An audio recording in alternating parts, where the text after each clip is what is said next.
Bonjour à tous. Aujourd'hui, nous allons parler d'une disparition qui a hanté les enquêteurs pendant près de 20 ans. Une affaire sans corps, sans mobile et surtout encore sans réponse. Nous sommes le 31 mars 2006 dans la ville de Columbus en Ohio, à l'est des États-Unis. Brian Shaffer est un jeune étudiant de 27 ans en deuxième année de médecine. Ce soir-là, il décide d'aller dans un bar avec ses amis, mais durant cette soirée, Brian disparaît et plus personne n'aura de nouvelles de lui. Brian est né en 1979 à Pickerington, une petite ville de la banlieue de Columbus en Ohio. Il est l'aîné d'une famille, son père Randy est électricien et sa mère Renée est infirmière, et il a un petit frère qui s'appelle Derek. Déjà diplômé en microbiologie, il décide de continuer ses études de médecine à l'Université d'État d'Ohio aux côtés de sa petite amie, Alexis Wagoner. Une rumeur court comme quoi il la demanderait en mariage prochainement lors d'un voyage prévu à Miami. Le 31 mars, c'est la dernière journée des examens avant le spring break. Le soir venu, pour décompresser, il va au restaurant avec son père Randy, vers 19h30. Tout se passe bien, ils évoquent le voyage qui doit avoir lieu, parlent de la pluie et du beau temps. Randy le trouve fatigué, il lui suggère de rentrer chez lui pour se reposer, plutôt que de sortir sachant que son voyage arrive. Mais Brian refuse car il veut profiter de la soirée avec ses amis pour fêter la fin des examens. Randy n'insiste pas, et ils se quittent vers 21h30. Une fois sorti du restaurant, Brian retrouve son ami, William Florence, qui se fait appeler Clint. Tous les deux s'en vont en direction d'un bar, le Ugly Tuna Saloon, un bar populaire qui est fréquenté par beaucoup d'étudiants, mais qui est aussi dans le même quartier que l'appartement de Brian. À 22h, il appelle sa petite amie Alexis, qui est à Toledo, une ville à 220 km de Columbus. Leur conversation est normale, rien d'étrange, ils parlent des examens et de leur voyage qui approche. Après cet appel, les deux amis continuent leur tournée des bars. Peu après, Meredith Reed, une amie de Clint, les rejoint. Après minuit, Meredith propose de retourner au Ugly Tuna Saloon. Ce soir-là, il y avait un concert live et il y avait beaucoup de monde. Alors que les trois étaient arrivés ensemble, au bout d'un moment, Clint et Meredith s'aperçoivent que Brian n'est plus à côté d'eux. La fermeture du bar approchant, ils essaient de le retrouver. Ils l'appellent, mais il ne répond pas. Ils se disent qu'il doit être occupé à discuter ou à boire un dernier verre, ou encore qu'il est rentré chez lui étant donné que Brian n'habite pas loin du bar. Les deux amis décident alors de rentrer chez eux. Le lendemain matin, Alexis téléphone à Brian mais il ne répond pas. Elle réessaye plusieurs fois, mais le téléphone ne décroche jamais. Étant toujours à Toledo, elle appelle finalement Randy pour qu'il puisse vérifier s'il va bien. D'autant plus qu'ils doivent se retrouver le lendemain, le dimanche, avant de partir pour leur voyage dès le lundi, et que ce voyage a une saveur particulière pour Brian, car c'était sa mère Renée, qui est décédée quelques semaines plus tôt, qui lui avait offert ses billets. Randy prend alors la direction de l'appartement de Brian. Il voit sa voiture sur le parking et il se dit qu'il doit être en train de dormir. Comme il a le double des clés, il décide de rentrer dans l'appartement pour vérifier. Tout est propre, bien rangé, mais Brian n'est pas là. Randy commence aussi à s'inquiéter. Alexis et Randy décident d'aller à la police pour signaler sa disparition. Ça n'est pas le genre de Brian de disparaître. La police considère leur demande car le quartier où se trouve le bar est connu comme étant dangereux. La police va au bar et interroge les propriétaires. Au vu de la soirée où il y avait beaucoup de monde, les propriétaires ne savent pas, ils ne se souviennent pas de Brian. Mais par contre, ils ont des caméras et ils proposent de donner l'accès aux vidéos de surveillance qui donnent sur l'extérieur du bar. La police observe et voit les trois amis qui rentrent dans le bar par la porte principale à 1h15. Et à 1h55, on voit les amis le chercher, puis peu de temps après, on aperçoit Brian discuter avec deux jeunes femmes et partir du champ de la caméra de surveillance en direction du bar. À la fermeture du bar, on ne revoit pas Brian repasser devant la caméra.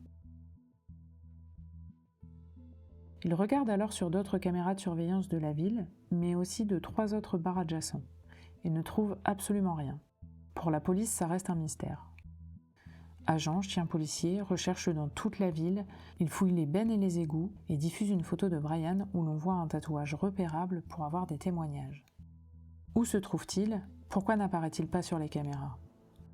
Malgré toutes ces recherches, la police n'a aucune piste de ce qu'est devenu Brian, juste des hypothèses. La première hypothèse serait que Brian est bien rentré dans le bar, mais qu'il serait sorti par une autre porte. La porte de service qui, elle, n'est pas filmée. Il aurait pu prendre cette sortie, car ça serait un raccourci de passer par cette porte plutôt que l'entrée principale pour rentrer chez lui. Seulement cette porte, elle s'ouvrait sur un chantier de construction. Cette hypothèse paraît alors peu probable pour la police, car le chantier était difficile d'accès et paraissait dangereux déjà sobre, alors alcoolisé. La deuxième hypothèse serait qu'il serait bien sorti par cette porte, mais il aurait pu se retrouver au mauvais endroit, au mauvais moment, car il n'est pas rare dans ce quartier qu'il y ait des crimes, mais aucune preuve n'a été retrouvée. Une nouvelle théorie est amenée par 2 enquêteurs new-yorkais. Celle-ci pourrait tenir la route, car au même moment, une enquête était en cours vis-à-vis d'un serial killer surnommé A Smiley Face Killer. Des meurtres, plus de 45 victimes, toujours le même profil. Des jeunes hommes, beaux, à l'apparence sportive, étudiants, mais surtout tués lors de fins de soirée alcoolisés par noyade. Le motif pouvait être la jalousie. Dans le même temps, Randy consultait un médium régulièrement qui lui aurait dit que son fils était sous un pont dans l'eau. Encore une ressemblance avec le Smiley Face Killer. Cependant, la plupart des décès ont eu lieu dans différentes villes et au même moment, donc les enquêteurs ont dû changer leur théorie pour essayer de trouver des réponses. Ça serait peut-être un gang, mais rien n'a jamais été confirmé. Plusieurs semaines après, l'enquête piétine. Ils vont alors convoquer les 2 dernières personnes qui ont vu Brian vivant, Meredith et Clint. Ils les invitent à passer au détecteur de mensonges. Clint va refuser. Cela va porter à confusion car le frère de Brian, Derek, le trouve depuis longtemps assez bizarre. D'autant plus qu'il aurait tenu des propos négatifs sur Brian après sa disparition. Mais encore une fois, il n'y a aucun indice et aucune preuve. La dernière hypothèse étudiée serait la disparition volontaire. Cette hypothèse se base sur le MySpace de Brian. Il y indique qu'être médecin est un emploi temporaire, qu'il adore la musique et qu'il aimerait monter son groupe. Mais surtout que son rêve était d'avoir une île ou une plage pour écouter le groupe Buffett toute la journée et boire des margaritas avec sa chérie. Des questions se posent. Le décès de sa mère il y a quelques semaines, ses remises en question vis-à-vis de ses études. Voulait-il vraiment de cette vie ? Selon les enquêteurs, Brian aurait pu changer de vêtements dans le bar, baisser la tête sous les caméras, mais rien ne pourrait confirmer cette hypothèse. Alexis, elle, gardait l'espoir de le retrouver. Elle appelait constamment après sa disparition, et à chaque fois elle tombait sur son répondeur. Sauf en septembre 2006. Ce jour-là, le téléphone a sonné 3 fois.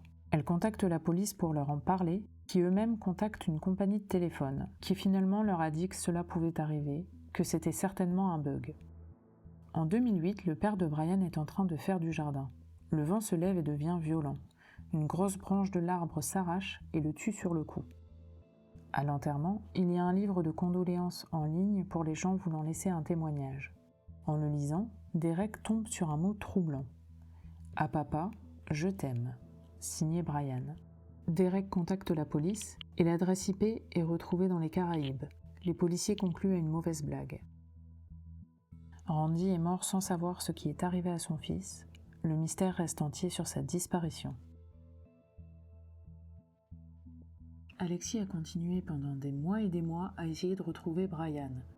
Elle a accordé des interviews aux journaux locaux et nationaux, elle a aidé la police comme elle le pouvait, et elle a placardé des centaines d'affiches.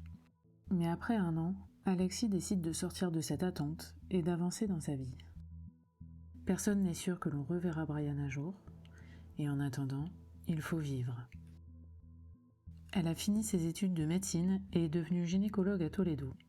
Elle s'est mariée et a eu 2 enfants. Mais avec le recul, elle trouve étrange que quelques jours avant cette soirée au bar, Brian lui ait dit de passer à autre chose et de trouver quelqu'un d'autre car il était bouleversé par le décès de sa mère, et que 2 semaines auparavant, il lui ait demandé de partir avec lui. Cela rejoint la théorie de son MySpace. Si vous aimez ce genre de vidéo, n'hésitez pas à partager et on se retrouve bientôt pour une nouvelle histoire.